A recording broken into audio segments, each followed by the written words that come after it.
მე-7 საუკუნიდან მოყოლებული ჩვენ წელთა რიცხვამდე. ჩრდილოეთიდან მცირე აზიას შემოესიენ კიმერიელთა მომთაბარე ტომები. ამ დროს ქართველი ტომები ცხოვრობდნენ როგორც წინა აზიაში, ისე ამიერკავკასიაში და ამ შემოსევების შედეგად, როგორც ჩანს, ქართველთა საცხოვრებელი ცენტრი ინაცვლებს ჩრდილოეთისკენ. მოდიოდნენ ქართველი ტომები, მესხთა ტომები და გზადაგზად ტოვებდნენ თავის სახელწოდებებს. სამცხე მაგალითად, ესე იგი სამესხე. ცხეთა, ესე იგი მესხთა.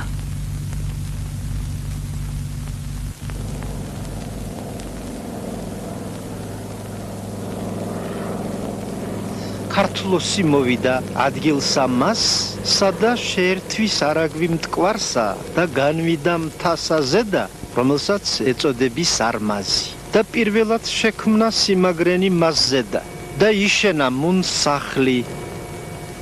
მოკვდა ქართლოს და დაფლეს იგი თავსა ზედა ქართლისასა, რომელსაც ეწოდება არმაზი. და შემდგომად ამისა ცოლმან მისმა აღაშენა დედა ციხე. შემდეგ კი მცხეთოსი დარჩა საყოფელთა მამისა და მანვე აღაშენა ქალაქი შესაკრებელსა შორის მტკვრისა და არაგვისასა და უწოდა სახელი თვისი მცხეთა. გვესაუბრება აკადემიკოსი ანდრია აფაქიძე.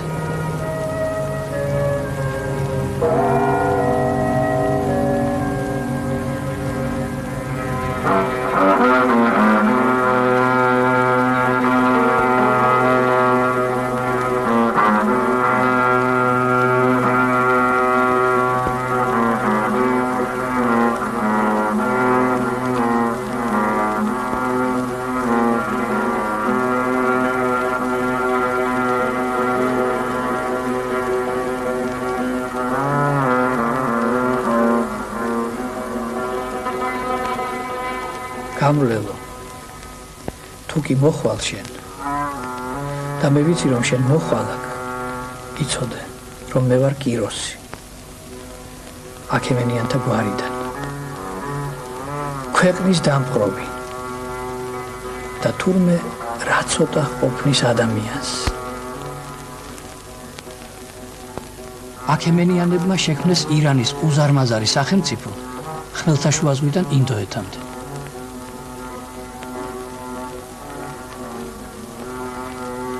ეს იყო ამაყი მეომარი ხალხი. შესანიშნავად ორგანიზებული არმიით,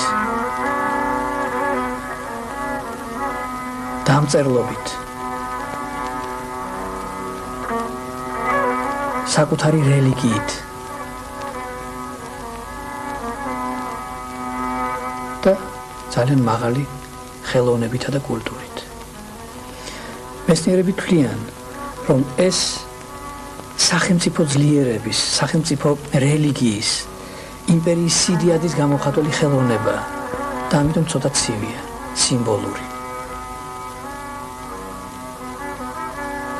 აი ამ პერიოდში, ცოტა უფრო ადრეც კი ხმელთაშუა ზღვაზე, იმ დროს როცა საბერძნეთში იქმნებოდა ქალაქის სახელმწიფოები, პოლისები, აი როგორი ხელოვნება იყო. ლაღი, ფერადოვანი,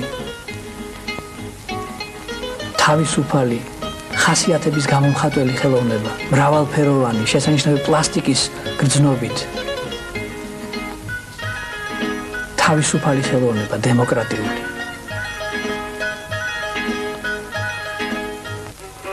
ეს კი ირანული ხელოვნება.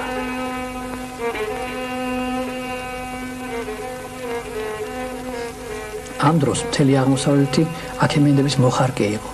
აქ თქვენ შეხვდებით ზანგსაც, ბაბილონელსაც, ელამელსაც, მიდიელსაც, სომეხიც არის აქ. ქართველი არ არის. უფლის ციხე. აქ იყო ქართველ ტომთა დიდი გაერთიანების ცენტრი. პლუტარქე წერს, რომ ქართველები არც მიდიელებს ემორჩილებოდნენ ოდესმე, არც სპარსელების მორჩილებაში ყოფილან. და თვით ალექსანდრე მაკედონელის ბატონობაც კი მოახერხეს და აიცილეს თავიდან.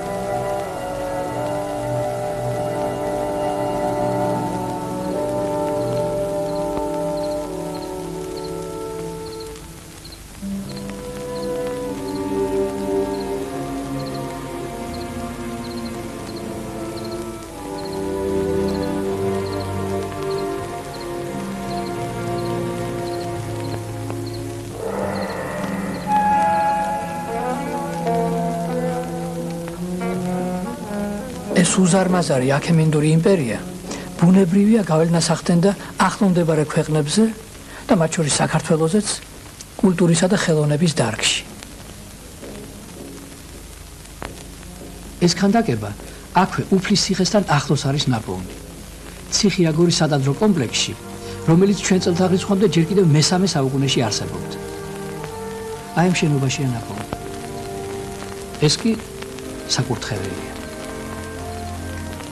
მართლაც დიდი იყო ირანის კულტურის გავლენა, მაგრამ ქართულმა ხელოვნებამ ბრძოლები იყო, სულ ბრძოლის გარეშე არ ხდება ურთიერთობა. ისტორიის მეცნიერებათა დოქტორი იულონ გაგოშიძე. იყო, მაგრამ ამ ბრძოლების შესახებ ჩვენ პირდაპირ ცნობები ჯერჯერობით არ მოგვეპოვება, არ საწერილობით წყაროებში. არ აჩანს ესა. ისე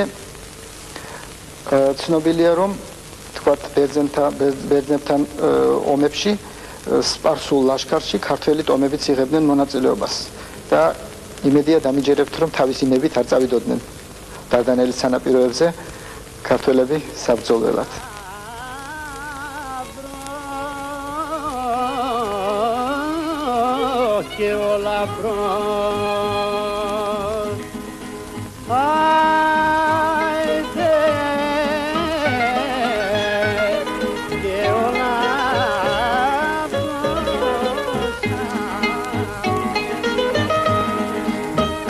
ბერძნული კოლონიზაცია უდიდესი მოვლენა იყო ძველი სამყაროს ისტორიაში, რომელმაც მოიცვა მთელი ხმელთაშუაზღვისპირეთი და შავი ზღვისპირეთი და აი დღეს მკვლევარები ბერძნული კოლონიზაციის ამტკიცებენ, რომ ეს იყო დიდი მოორგანიზებელი მოძრაობა. იქ სადაც იქნება ბერძნული სამოსახლო, ის ვითარდება როგორც ძლიერი ქალაქი, იპყრობს ირგვლივ მდებარე ტერიტორიას და ადგილობრივი მოსახლეობა თუ იქ არსებობს, იმას ან იმორჩილებს, აყენებს დამოკიდებული მოსახლეობის სტატუსში, ან განდევნის იმ ტერიტორიიდან. აი, როდესაც ამ თვალსაზრისით, ესე იგი, ისტორიულ შედარებითი მეთოდით შევისწავლეთ ჩვენ ბერძნული კოლონიზაციის პრობლემა კოლხეთში, დავინახეთ, რომ აქ გვაქვს ჩვენ სრულიად განსხვავებული ვითარება. ეხლა ჩვენ დასავლეთ საქართველოში ვიმყოფებით, ვანის სატანძრო ქალაქში. გვესაუბრება ისტორიის მეცნიერებათა დოქტორი ოთარ ლორთქიფანიძე.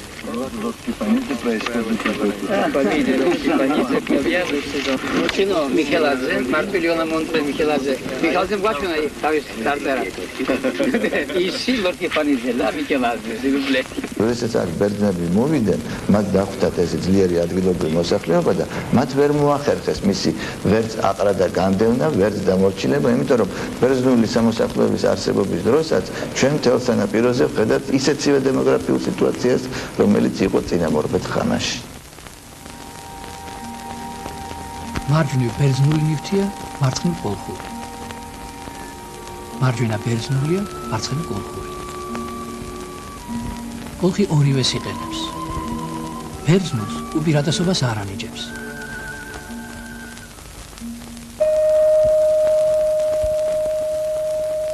საერთოდ უძველესი მონეტა თარიღდება მე-7 საუკუნის ჩვენ წელთაღრიცხვამდე და აი ჩვენთან კოლხეთში უკვე მონეტა ჩდება მე-6 საუკუნეში. ხარის გამოსახულება რატომ არის მონეტაზე? ამის შესახებ არსებობს რამოდენიმე აზრი და ერთ-ერთს მოგახსენებთ. მაგალითად არის ცნობა, რომ თითქოს ანტიკურ კოლხეთში მარხავდნენ ხარის ტყავებში. გვესაუბრება ისტორიის მეცნიერებათა დოქტორი ვადიმ ლექფინაძე. აი მონეტაზე წაისახა ეს ჩვეულება, ეს წესი. მერმე აი ხდება ხოლმე იქ სადაც ბერძნული სამოსახლოები ჩდება, ბერძნული ქალაქები, ადგილობრივი მოსახლეობის სრული ელინიზაცია. ესე იგი, მოსახლეობა კარგავს თავის თვითმყოფადობას და იძენს ბერძნულ იერს. და აი ამ თვალსაზრისით თუ შევხედავთ ჩვენ კოლხეთის არქეოლოგიურ მონაპოვარს, დავინახავთ, რომ აი ძველი წელთაღრიცხვის მე-6, მე-5, მე-4 საუკუნეებში ბერძნებმა ვერ შეძლეს რამდენადმე ძლიერი გავლენა ადგილობრივი მოსახლეობის კულტურაზე. აი განსაკუთრებით კარგად ჩანს ეს ოქრომჭედლობაში. ის ფორმები, ის ტიპები, სამკაული იქნება ეს თუ სხვა არა, ძირითადად სამკაული რა თქმა უნდა, ატარებს წმინდა კოლხურ იერს. აი მაგალითად დიადემები რომ არის ვანში, გრეხილი დიადემები, ის მსგავსი დიადემები კოლხეთის ფარგლებს გარეთ ცნობილი არ არის. მე არის იქ სხივანასაყურეები, რომელიც მხოლოდ კოლხეთისათვის არის დამახასიათებელი. დიახ. მე არის იქ ესეთი სფეროსებურცაკიდიანი საყურეები, რომელიც აგრეთვე მხოლოდ კოლხეთისათვის არის დამახასიათებელი.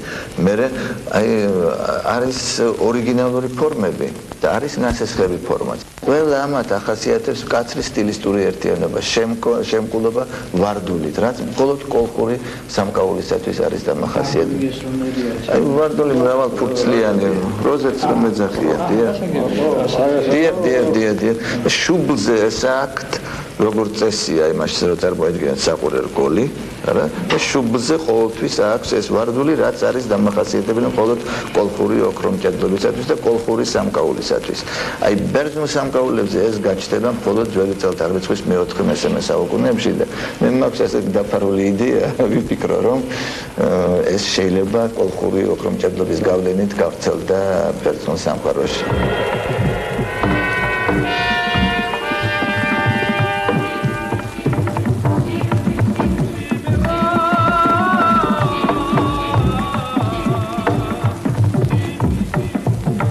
ალექსანდრე მაკედონელის ლაშქრობების შემდეგ ალექსანდრე მაკედონელის უზარმაზარი იმპერიის ფარგლებში მოექცა მთელი ძველი აღმოსავლეთი ფაქტიურად.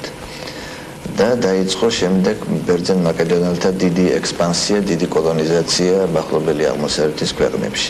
მაგრამ საქართველო არ მოქცეულა ელინისტური სამყაროს პოლიტიკურ სისტემაში. ალექსანდრე მაკედონელის ეს უზარმაზარი იმპერია წარმოადგენდა სხვადასხვა ხალხების კონგლომერატს, იმ ხალხებისა, რომელთაც ჰქონდა თავიანთი მაღალგანვითარებული, ოდითგანვე არსებული ცივილიზაცია, ამიტომ ვერ შეიქმნა მყარი ერთობა, რომელიც იქნებოდა დაფუძნებული ან ეროვნულ კულტურაზე, ერთიან ეროვნულ კულტურაზე, ან ერთიან სოციალურ-პოლიტიკურ საფუძველზე. ამიტომ ეს იმპერია, ისევე როგორც მანამდე არსებული აქემენიდური იმპერია, რომელიც ასაცავი კონგლომერატს წარმოადგენდა, დაიშალა და იქცა, მაინც გაიმარჯვა ეროვნულმა საწყისმა. შემდეგი ცნობა დაკავშირებულია ფარნაოზის მოღვაწეობასთან. აღმართა კერპნი დიდი ცხვირსა ზედა არმაზისასა ფარნავაზმა და დადვა სახელი მისი არმაზ. მაშ რომ მოკლედ შევაჯამოთ, ქართლოსი იწყებს მშენებლობას ამ მთაზე, განაგზობს მისი მეუღლე ქართლოსი იკრძალება აქ მთის წვერზე, შემდეგ იწყება მშენებლობა მისი ძისა მცხეთოსისა, რომელიც აშენებს ქალაქს არაგვისა და მტკვრის წყალშესაყართან და ბოლოს არმაზის მშენებლობას ხელს კიდებს ფარნაოზი მე-4 საუკუნის ბოლოს და მე-3 საუკუნის დასაწყისში. ამრიგად ქართულმა საისტორიო წყარომ საკმაოდ მწყობრი სურათი მოგვცა ჩვენ ისტორიული, ქრონოლოგიური თანმიმდევრობა მშენებლობის სხვადასხვა საფეხურების.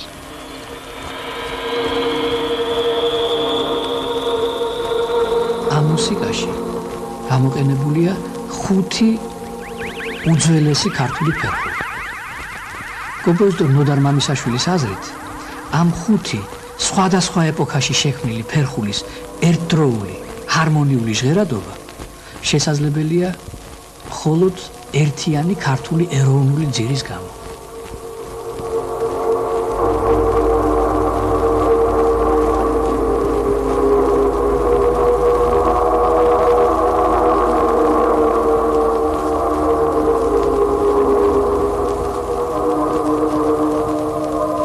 სიღრმეში გავიხედავთ იქით.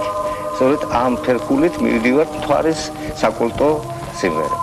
აი ეს არქაული ხასიათი აი ამ სიმღერამ შეინარჩუნა დღევანდლამდე. ძალიან საინტერესოა, რომ აი მეორე მისი კონტრასტული სახე, კახური. სწორედ კახეთის სოფელში ჩაწერილი, ასეთივე მთვარის კულტისადმი მიძღვნილი ფერხული, რომელსაც სხვადასხვა დღესაც კი შემორჩენილი აქვს მთვარის ნახევარფორმის ნახაზი, ქორეოგრაფიული ნახაზი, აი ეს არის ინტერესო.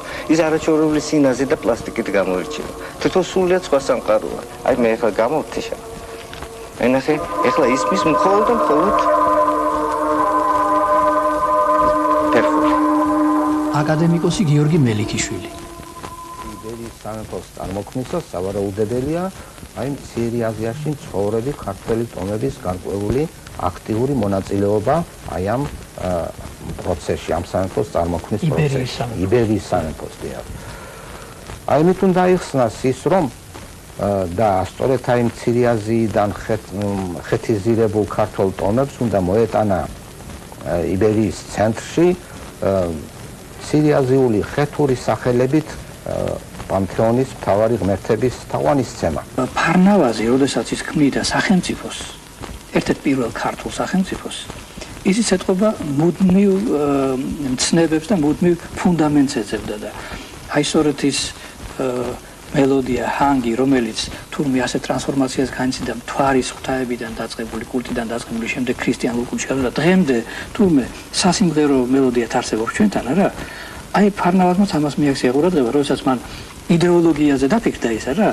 მან მოიტანა და დადგა არმაზის კერპი, ქანდაკება, რომელიც იყო ხეთიზირებული მთვარის ღვთაება. Potrebbe essere geronte che potesse zelen კარგად თაქსი თავის ეროვნულ ენერგიაში ნათქვამი რომ ერს რომელსაც შინაგანი იმპულსები არ აქვს ერთიანობისაკენ მეც გაერთიანება შეუძლებელი და ეს შინაგანი ერთიანობა რომელიც აი ამ სიმღერებს გააჩნდათ აი ამ ფერხულებს გააჩნდათ მე თქვა ამ შემთხვევაში ეს იმპულსი გამოვიყენე და უშუალოდ ელექტრონულ მუსიკაში გაერთიანებისათვის არა და მე ფერფარნავაზმა ამ შემთხვევაში აი ეს გაერთიანების იმპულსები იგრძნო და ის გამოიყენა აი ამ საკაცრფესი საინტერესო ის არის მომენტი ეს მართალი გავს მისი მოგონილი არც არავის არსებობს ეს არსებობს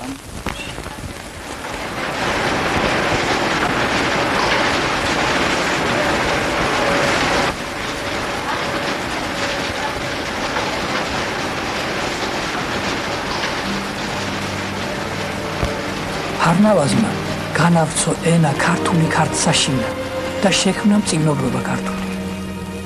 ასე გადმოგვცემს ქართლის ცხოვრება.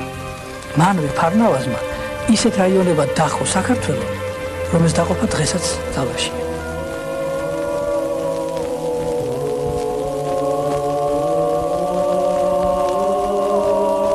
ქართლი. კახეთი.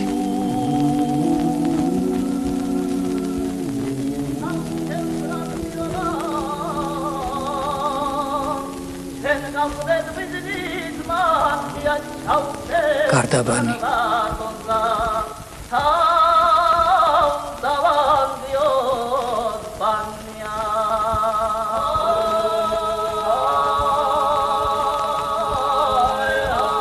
ჯავახეთი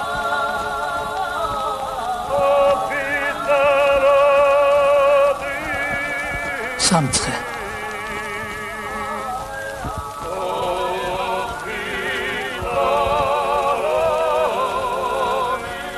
ქვემო ქართლი სამშვილდე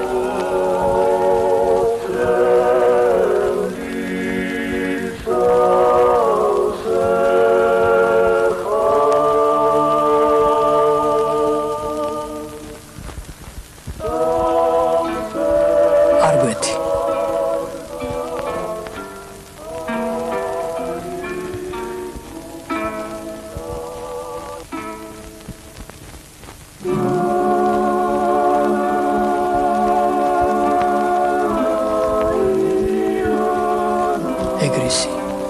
ეგრისი მართალია არ შედიოდა ფარნავაზის სახელმწიფოში, მაგრამ მის უფროსობას ცნობდა.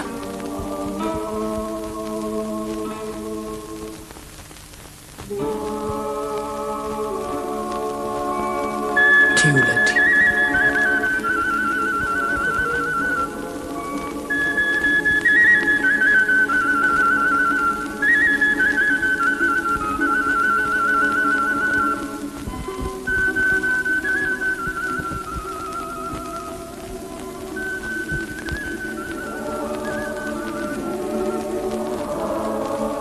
კეთს მიღმა ღრუბლებს იგით და ოკლარჯეთი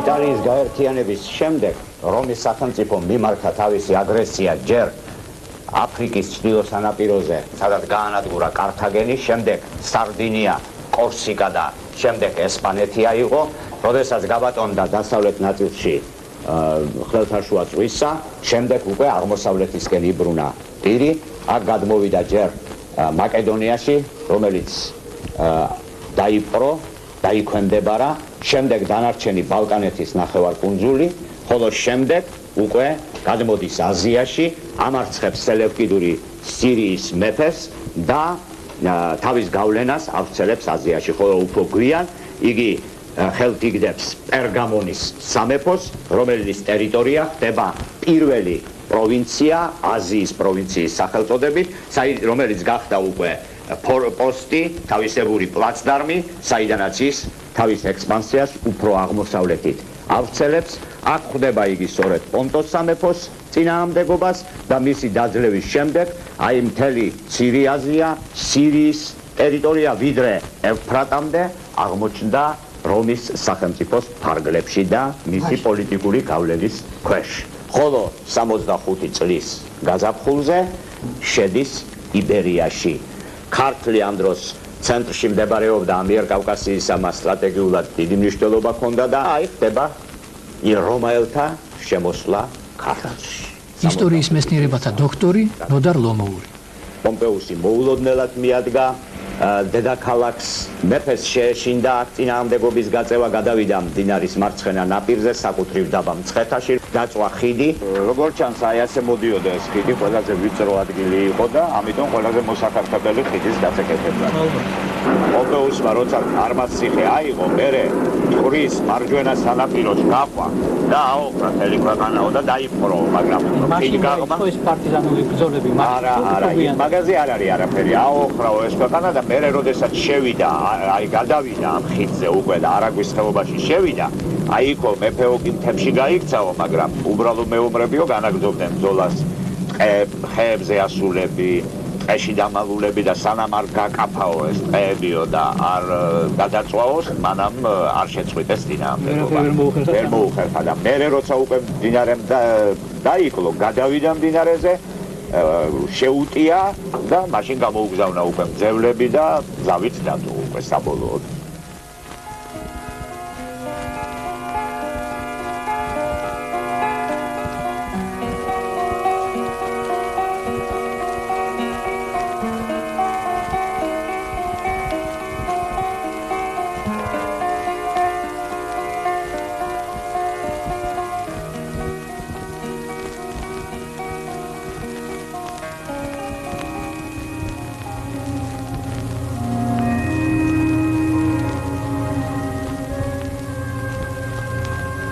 რომთან დამოკიდებულებაში შესვლა გამოიწვია არაჩვეულებრივი გამოცოცხლება და განვითარება სავაჭრო ეკონომიური ურთიერთობისა.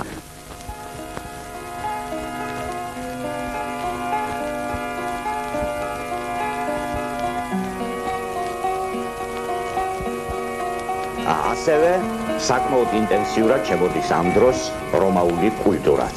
ტიტიახშების რეზიდენციის ერთ-ერთი უმნიშვნელოვანესი ნაგებობა ანტიკური ხანის აბანოა. ტიპიური რომაული აბანო იატაკქვეშური გათბობის სისტემით. დასასვენებელი დარბაზი, შემდეგ საცეცხლური, ცხელი აბანო, თბილი აბანო და ცივი აბანო, ასეთი თანმიმდევრობით არის განლაგებული აბანოს ნაწილები.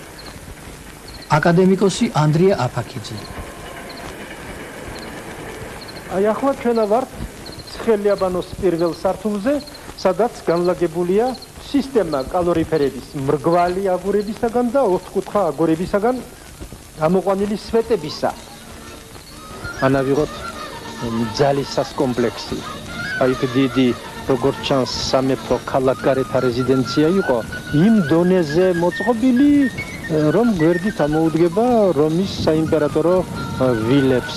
ერთბაშად გაახსენდება კაცს ვილა ადრიანა რომთან, რომ არის ადრიანეს ვილა, თავისი ძალიან საინტერესო ტაძრით, საინტერესო სასახლით და აბანოთი, რომლის იატაკი ასე მდიდრული, ნამდვილად ანტიკური კულტურისათვის შესაფერისი მოზაიკით არის დაფარული. საინტერესო წარწერა აღმოჩნდა, ბერძნული წარწერა. აქ განვისვენებ მე, ავრელიუს აკოლისი, ხატვართ უხუცესი და ხუროთ მოძღვარი. ჩემი მეუღლით ბევრაზურია თურთ. ვთხოვ ყველა გამვლელს, ყური უგდონ ჩვენს საფლავს. არავინ დაკრძალონ ჩვენთან ერთად, ვინც ამ თხოვნას დაარღვევს და შემდეგ კრულვა მოყვება ჩვეულებრივი ფორმულა წყევლისა და კრულვის. ეს თანამდებობა ამ დროს სხვა ქვეყნებში არ არსებობდა, რომშიც კი. მხატვართა ხუცესის თანამდებობა რო გაჩენილიყო, მანამდე ძალიან დიდი ტრადიცია უნდა ქონოდა ჩვენ მშენებლობისა და აი სწორედ ძველი წელთაღრიცხვის მე-4 საუკუნიდან ჩვენ გვაქვს ძეგლები აქ ბაგინეთზე, გვაქვს ძეგლები თვითონ მცხეთაში და შემდეგ მის გარშემო აქ სამადლოზე აღმოჩენილი, ნასტაგისში აღმოჩენილი ცოტა უფრო დასავლეთით კასპიისკენ ციხია გორას ბრწყინვალე ძეგლები გაითხარა, ყველაფერი ეს ძალიან კარგად ებმის ერთი მეორესა და ქმნის ასეთ უწყვეტს განვითარებას მშენებლობის ხელოვნებისა ძველი ქართლის ტერიტორიაზე. პიტიახშების რეზიდენციის ნაწილია და ბუნებრივია რომ მათი კართან დაკავშირებულია ბანოა. ქრონოლოგიურადაც სწორედ წარწერები და სხვა მასალა ადასტურებს რომ ამავ დროისა პიტიახშების სამარხების რომ არ არის გამორიცხული აქ ასპარუკსაც ებანავა და აი იმ წარწერიდან კარგად ცნობილ სერაფიტასაც კი. ესე იგი რა გამოდის? ახალ კულტურას ეზიარენ იბერიელები და მგონი ეცვლებათ სურვილები, გემოვნებაც ეცვლებათ. იქნებ ტრადიციაც. Voix déchirantes et brisées, voix souriantes et affolées, folles de douleur et de gaieté. C'est la voix d'un chagrin tout neuf, la voix de l'amour mort vif, la voix d'un pauvre fugitif, la voix d'un noyé qui fait flou. C'est la voix d'une enfant. C'est la voix d'un დავეწაფო ფრანგულ კულტურას, ვისწავლო ფრანგული სიმღერები, ვისწავლო ფრანგული ენა და ვთქვა რომ მე ვარ ფრანგი. პროფესორი მალხას აბდუშელიშვილი. ეს რა ნიშნავს რომ მე ჩემს მამა პაპას წარმოშობაზე შემიძლია ჯვარი გადაუსვა არ შემიძლია რომელიმე კრიმინალისტი ანთროპოლოგი მე დამენტკიცებს მე წარმოშობით ქართველი ვარ მე თუ კარგად ვთქვი ჩემი სათქმელი მე სულ იმას ვამბობ რომ წარმოშობის თვალსაზრისით ჩვენ ანთროპოლოგია გვაძლევს საფუძველს რაც შეეხება ეთნიური შეგნების თვალსაზრისით ეს ენაზეა კულტურაზეა დამოკიდებული ბოლოს ადამიანის სურვილზე ამას იქ ლაპარაკი იყო იმის შესახებ შეუძლია თუ რა ქართველმა თავისთავად ფრანგად ჩათვალოს და თქმა უნდა შეუძლია თუ მას ასეთი სურვილი აქვს მაგრამ ხაზგასასმელია ის გარემოება რომ საქართველოში ჩვენ ელინისტურ რომაული კულტურის შემოსვლას კი ვადასტურებთ მაგრამ ეს სრულებითაც არ ნიშნავს იმას რომ ის ხდება აქ გაბატონებული წამყვანი და მისი ხვედრითი წონა ძალიან მაღალი იყო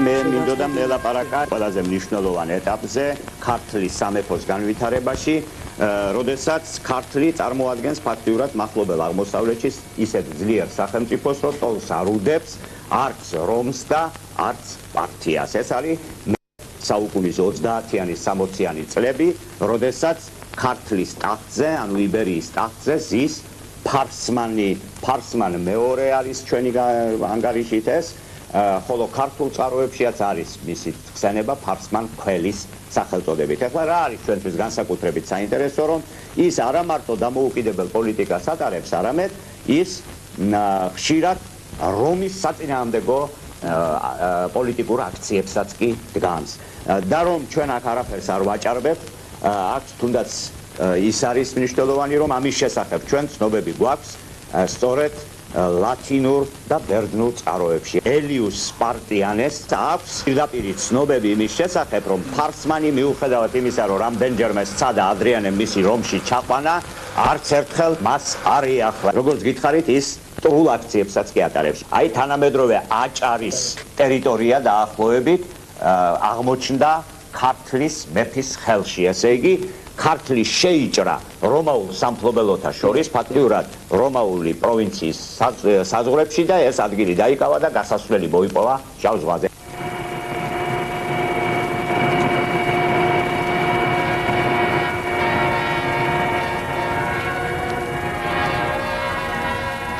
შემდეგ ჩვენ ვიცით, რომ დაახლოებით 135 წელს ფარსმან მეორემ გადმოიყვანა ჩრდილოეთ კავკასიიდან ალანები, ანუ ოვსები იგივე და შეუსია ისინი რომაულ პროვინცია კაბადოკიას, არმენიასა და მიდიას, ანუ პართულ პროვინციებსად.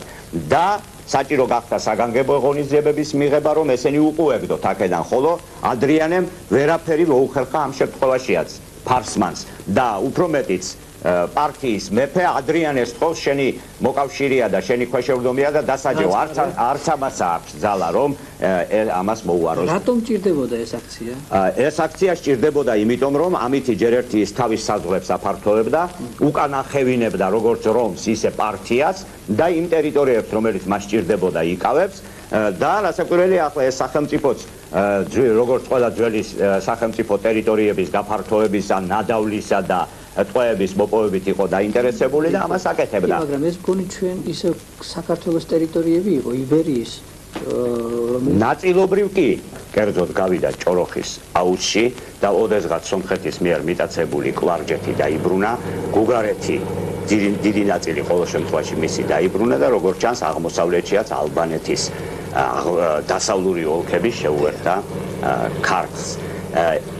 აი სწორედ ადრიანე როგორც ჩანს არ ცნობდა ამ დაპყრობებს და ამითიც აიხსნება მათი ასეთი დაძაბული ურთიერთობა. მაგრამ აი უკვე შემდგომი იმპერატორის დროს, ანტონინე პიუსის დროს ფარსმანი რომში ჩადის. ფარსმან იბერიელი მეუღლესთან ერთად რომში ჩავიდა. ანტონიუს პიუსმა გაუდიდა მას სამფლობელო, ნებადართა კაპიტოლიუმში მსხვერპლი შეეწირა, მისი ცხენოსანი ქანდაკება ეინალიონზე, ანუ იგივე მარსის მოედანზე დაადგმევინა. მართალია ის ქანდაკება რომში დღეს აღარ დგას, მაგრამ ნაპოვნია დაფა წარწერას.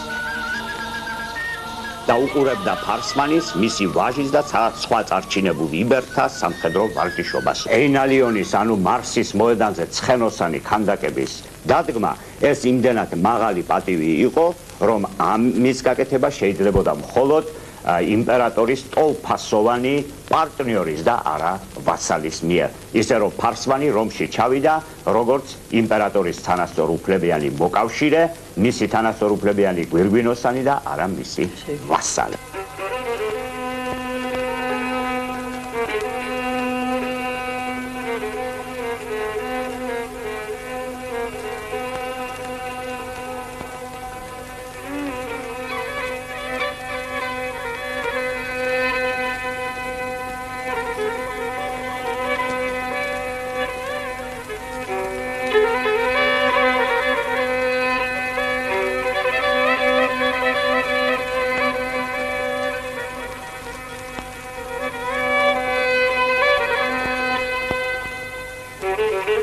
პარტიის დასუსტებული სახელმწიფო დაემხო და მის ნაცვლად ირანში ხელისუფლება ხელთ იგდო სპარსულმა დინასტიამ სასანიდებმა, რომელთაც მესამე საუკუნის 20-იან წლებში გააერთიანეს ირანი უკვე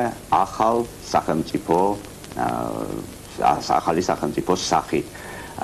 სასანიდების ირანი მნიშვნელოვნად განსხვავდებოდა პარტიის სახელმწიფოსაგან, რამდენადაც ეს უფრო ცენტრალიზებული სახელმწიფო იყო, ამავე დროს უფრო აგრესიული. პირველმა სასანიდებმა შეძლეს სახელმწიფოს გამტკიცება როგორც შინაგანი რეფორმების, სამხედრო რეფორმების გზით, ამავე დროს საერთო იდეოლოგიის, ესე იგი ერთიანი გაბატონებული რელიგიის დაწესებით. ეს იყო ეგრეთ წოდებული ზარათუსტრას რელიგია, ზოროასტრიზმი, იგივე მაზდიანობა, იგივე ცეცხლთაყვანისმცემლობა, რომელიც გადაიქცა აი ამ იდეოლოგიად, ამ დაპყრობით გზაზე შემდგარი ირანის სახელმწიფოსი. და ეს ირანის სახელმწიფოს გაძლიერებამ სრულიად შეცვალა პოლიტიკური სიტუაცია. ინიციატივა გადავიდა ახლა უკვე ირანის ხელში, რომი იძულებული არის მთელი რიგი მარცხების შემდეგ თანდათანობით უკან დაიხიოს. ამიერკავკასიაში, კერძოდ სომხეთში, ჯერ კიდევ მესამე საუკუნის მეორე ნახევარში შაბურ პირველის დროს მკვიდრდება ირანის ბატონობა და როგორც ჩანს უკვე ამ დროს ქართლიც ექცევა გარკვეული გავლენის ქვეშ.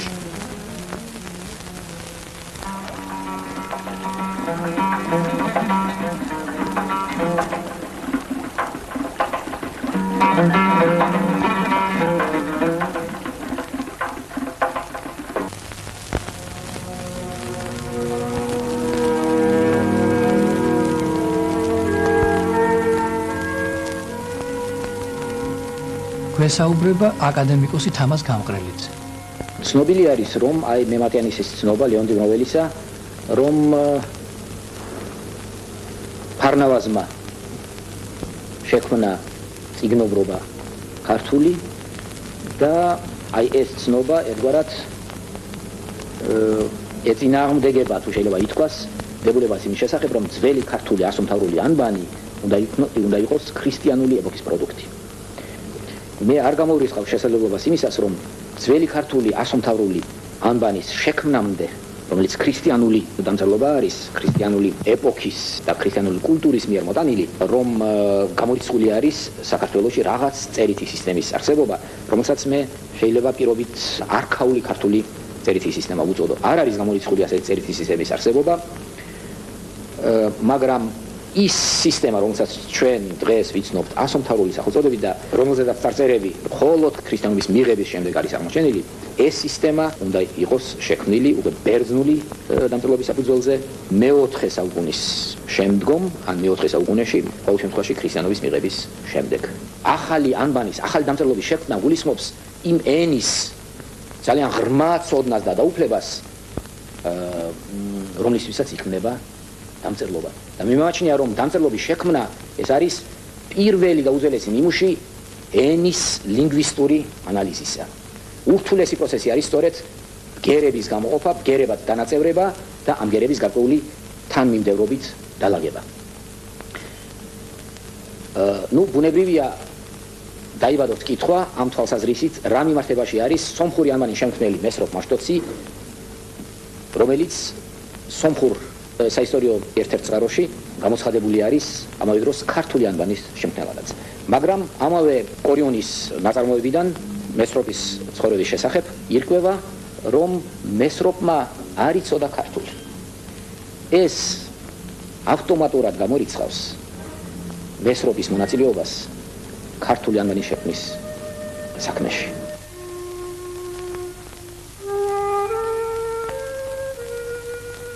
ქართული დამწერლობა, რომელიც დადასტურებული არის ჩვენთან ეგრეთ წოდებული ასომთავრული დამწერლობის სახით, წარმოიშვა ქრისტიანობასთან ერთად. ის ქრისტიანული ლიტერატურის წარმოქმნის პარალელურად ქრისტიანული ლიტერატურის საჭიროებისათვის შეიქმნა. უნდა მოგახსენოთ, რომ ამ შეხედულებას აქვს თავისი საფუძვლები, მაგრამ არის აგრეთვე სხვა შეხედულებებიც, რომელთაც აგრეთვე გააჩნიათ საკმაოდ მყარი არგუმენტები, რომელთა ანგარიშის არ გაწევა არ შეიძლება. არის შეხედულება, რომელიც ჯერ კიდევ ივანე ჯავახიშვილის მიერ იყო წარმოქმნილი და რომელსაც ძირითადში იზიარებს და ადასტურებს თავისი არგუმენტებით რამაზ პატარიძე, რომელიც თვლის, რომ ეს ძალიან შორეულ წარსულში ჯერ კიდევ ძველი წელთაღრიცხვის მესამე-მეოთხე საუკუნეში წარმოიქმნა ფინიკიურ ბერძნული ანბანის მიხედვით, მაგრამ არის სხვა შეხედულებაც, რომ უკანასკნელ ხანებში სულ გამოთქმული ელენე მაჭავარიანის მიერ, რომელიც გრაფიკული შესწავლით ქართული ანბანისა მივიდა იმ დათქმამდე, რომ იგი არის შექმნილი უდაოდ წინა ქრისტიანულ ხანაში, საკმაოდ ადრე და სპეციალურად ადგილზე ქართული ანბანის შექმნა ვიღაცამ, რომელმაც სრულიად ახალი, დამოუკიდებელი ანბანური სისტემა შეიმუშავა. რომელი ამ შეხედულებიდან არის უფრო დამაჯერებელი და სწორი, ამაზე დღესდღეობით გადაჭრილი პასუხის გაცემა ალბათ არ შეიძლება და მომავალი კვლევაძიება და შესაძლოა მომავალი არქეოლოგიური გათხრებიც ალბათ ამ საკითხზედაც გასცემენ პასუხს.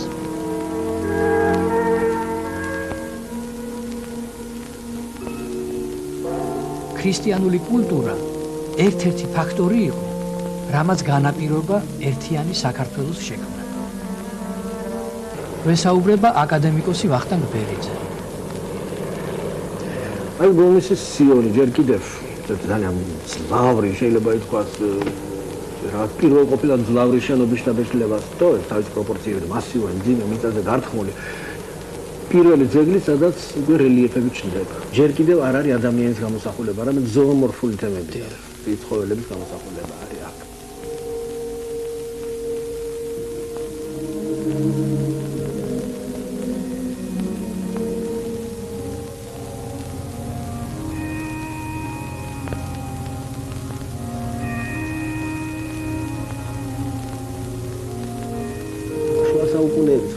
თავისი ენა აქვს. ამ შემთხვევაში მე სახვით ხელოვნებას გულისხმობ, მხატვრობასა და ქანდაკებას. თუ ჩვენ ამ ხელოვნებას მიუდგებით ანტიკური ხელოვნების, ანტიკური რეალიზმის საზომით, ან რენესანსული რეალიზმის საზომით, ჩვენ ეს მოგვეჩვენება შეუსაბამოდ სრულებით. პროპორციები აქ ის არ არის, რაც უნდა იყოს რეალურად. ანატომია არ არის სწორად გადმოცემული, ტანსაცმელი არ არის სწორად გადმოცემული. ყველაფერი ეს შესული არის პირობითობით. ეს არ არის მოცულობა. რატომ ბატონო ვახტანგ? იმიტომ რომ თვით მიზან დასახულება არის შუა საუკუნეების ხელოვნებისა. თუ ანტიკური ხელოვნება და რენესანსული არის, ასე ვთქვათ, ორიენტირებული ცოცხალი მატერიალური ხელშესახები ამ ქვეყნიური ადამიანისკენ და საზომი არის სწორედ ამ ბუნების მიახლოება, თავისებურად გადმოცემა მისი შუა საუკუნეები ხომ ქრისტიანული სარწმუნოება, რომელიც შუა საუკუნეებში ამ ფეოდალურ სისტემასთან ერთად გადამწყვეტია, რა თქმა უნდა, იდეოლოგიისთვის, არა? აი ეს ქრისტიანობა, სარწმუნოება ხომ ადამიანს წარმართავდა სულ სხვა მიმართულებით, იმ ქვეყნიური, ტრანსცენდენტული სამყაროსთან. ესე იგი, პირიქით, რაც უფრო ნაკლებ მატერიალური იქნებოდა, რაც უფრო ნაკლებ ხელშესახები, ეს გამოსახულება მით უფრო მისაღები იყო და წარმოიდგინეთ, მით უფრო გასაგებიც. ახლა შეიძლება ჩვენ უცნაურად მოგვეჩვენოს, მაგრამ შუა საუკუნის ადამიანი, რომელიც შეშვებული იყო აი ამ დარღვეული პროპორციების მქონე რელიეფებს, მაგრამ ექსპრესიულ, იმიტომ რომ ეს რელიეფები არის ბრტყელი, მოცულობის გარეშე, მაგრამ ხაზოვანი, დეკორაციული და ექსპრესიული, ამას რომ არის შეჩვეული, შეიძლება იმისთვის რომ გეჩვენებინათ რომელიმე ანტიკური მშვენიერი ქანდაკება ჰერმესის თქვა, შეიძლება ვერ გაეგო, ეს უცნაურია. მართლაც საკვირველია. და აი როგორ დაგვირგვინდა ეს ხელოვნება.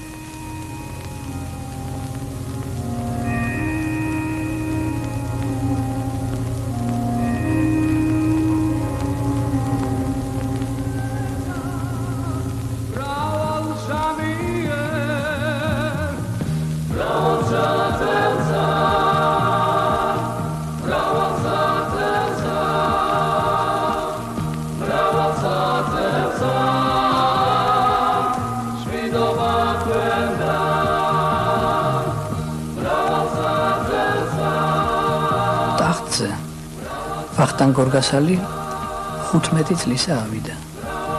ესე იგი ვახტანგის მიზანი იყო ჯერჯერობით დამოუკიდებლობის მიღწევა და მერე კონსოლიდაცია საერთოდ ქვეყნისა. ეს პოლიტიკა მისთვის ძნელი იყო მის განხორციელება, იმიტომ რომ ქართლი უკვე პროვინციად იყო ქცეულიანისა. მეორე მხრივ ბიზანტიას ქართლის სამხრეთ-დასავლეთი პროვინციები ჰქონდა მიტაცებული. გარდა ამისა, დიდი შემოსევები არის აღნიშნული ჩრდილოეთი და ალანებისა და ხუნების. საჭირო იყო მასთან პირველ რიგში შინაგანი ძალების კონსოლიდაცია და კერძოდ აი მთის შემომტკიცება. აი ამისათვის პირველი პოლიტიკური აქტი ვახტანგის იყო ჩრდილოეთ კავკასიაში გალაშქრება. რაც მიზნად ისახავდა აი ამ ზეკარების, ესე იგი კავკასიონის უღელტეხილების ხელში ჩაგდებას და კონტროლს ქართლის მიერ, რომელიც ადრევე ქართლს ეკუთვნოდა, მაგრამ ამ დროს როგორც ჩანს, ეს კონტროლი დაკარგული ჰქონდა. ამისათვის ვახტანგ გორგასალი იყენებს ირანის ლაშქარსაც. იმიტომ რომ აქ მოვასწრებით, ირანი დაინტერესებული იყო ყოველთვის აი ამ ზეკარების ფლობით, იმორჩილებს ოსეთს და როგორც ჩანს, მთელს აი ამ ჩრდილო კავკასიას, აღმოსავლეთ ჩრდილო კავკასიას.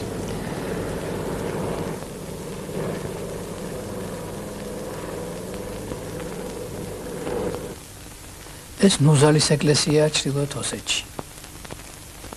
ქართული ფრესკებია ამ ეკლესიაში. წარწერებიც ქართულია. რესტავრაციამდე ერთ-ერთ კედელზე ლექსი იყო მიწერილი, რომელშიც ოსი გოლიათის ბაყათარისა და ვახტანგ გორგასლის ორთაბრძოლის შესახებ იყო მოთხრობილი. ვახტანგმა დაამარცხა ბაყათარი და ამით ფაქტიურად ომის ბედი გადაწყვიტა.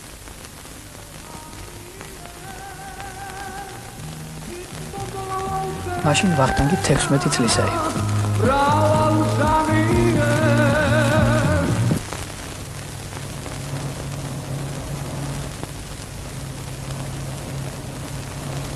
ვახტანგი გზებს ამაგრებს და ციხეებსაც აშენებს, ხეობებში, უღელტეხილებზე.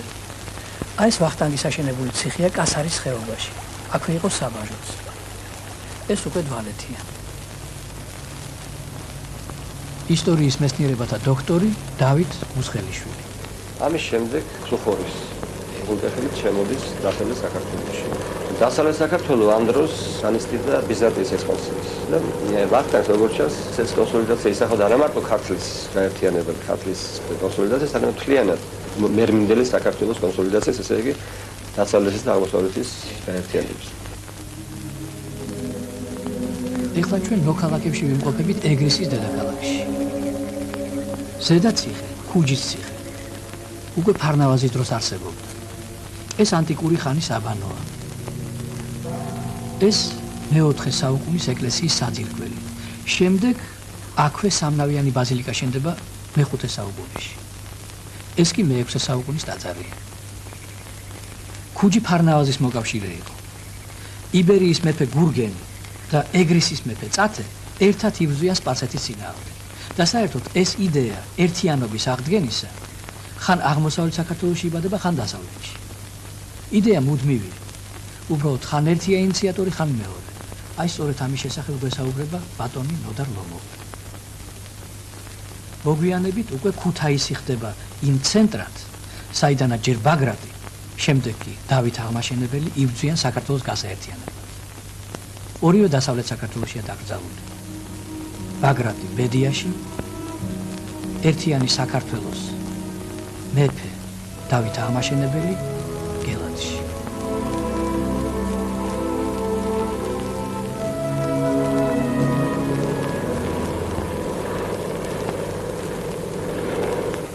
ეხლაც და მით უმეტეს შუა საუკუნეებში ჩვენი თვისთვის დამახასიათებელი იყო მესაქონლეობის ინტენსიური განვითარება. თუ არ არსებობს საკმარისი საზღვრები, საზამთრო, მაშინ არ არსებობს პირველი განვითარების მცხოვრებობა. და რამდენადაც აღმოსავლეთ საქართველოს მთიანეთში იალაღების, ეგ თვითსაზღვრები საკმაო რაოდენობით არის და საკმაო რაოდენობით შეიძლება მას სხვა გამოიყენოს და საკონგრესო საერთოდ უნებრივად დადგა საკითხი საზამთრო საზღვრების ხელში ჩაგდებისა.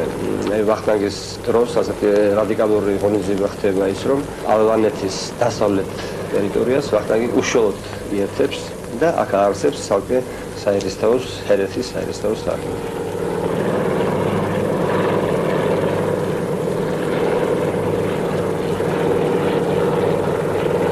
შემორჩენილ ტერიტორიაში შემოდის როგორც ალაზნის ველი, ასევე გვიანდელი ქიზიყის ტერიტორია.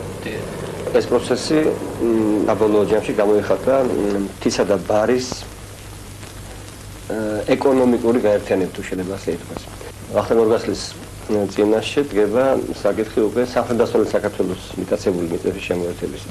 მაგრამ საბოლოოდ დაძლევებით თავდება ეს კოლიზია და კეისარი უბრუნებს ვახტანგს მთელ სამხრეთ-დასავლეთ საქართველოს მიწებს და თუკი ვახტანგამდე იბერია ზღვამდე არ გადიოდა ვახტანგის დროს ისევ როგორც სულ ადრე, ესე იგი როგორც აი გადმოცემდა ფარნავაზის დროს ზღვაზე გადიოდა. მე-5 საუკუნის მეორე ნახევარში იბერიამ ისევ მიაღწია მას შავი ზღვის სამხრეთ და აღმოსავლეთ სანაპიროს. როგორც თვლიან, მის დროს ქართულ ეკლესიამ მოიპოვა ავტოკეფალობაც.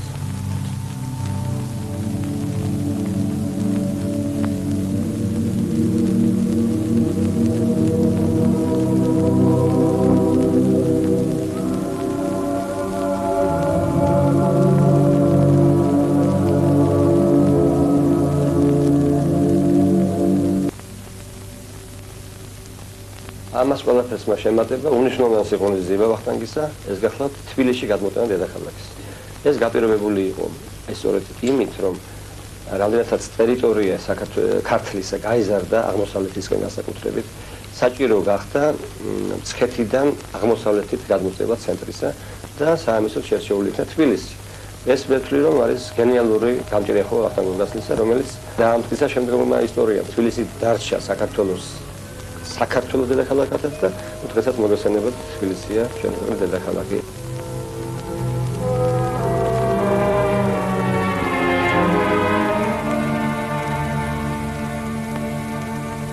ეს იყო ერთიანი ეროვნული სახელმწიფოს შექმნის იდეის გახორციელება, რომელიც ვახტანგ გორგასალმა ჩაუყარა საფუძველი.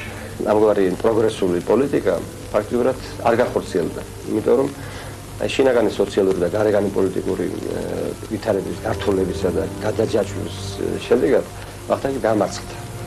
მის სიკვდილს მოჰყვა მეფობის გაუქმება ქართლში, ირანის ექსპანსია და აი ეს საქართველოს გაერთიანების პროცესი გადაიდო, შემდეგ არაბების შემოსევის შედეგადაც გადაიდო დაახლოებით 3 საუკუნეში. 8 წელიწადი იბრძოდა ვახტანგი თავის ლაშქართან ერთად სპარსეთის არმიაში. და ერთ-ერთი ბრძოლისას, როდესაც მან ალყა შემოარტყა სინთა მეფის დედაქალაქს, მეფე გადმოდგა გალავანზე და დაუძახა. შენ ალბათ დაგავიწყდა ვახტანგ იგავი ყვავისა და ქორის შესახებ. ყვავმა ქორის ბარტყი იპოვა. გაზარდა, იფიქრა, გაიზრდება და დამიცავსო. იმან კი თავის ბუნება ვერ შეიცვალა და შეჭამა თავის გამზრდელი ყვავი. რის ემონები ვახტანგ? ეძახდა მეფე. ვისთვის დაუფასებიათ სპარსელებს სიკეთე, რომ შენ დაგიფასონ? ეს ისტორიული სინამდვილეა თუ ლეგენდა, ეხლა მნიშვნელობა არ აქვს ამას.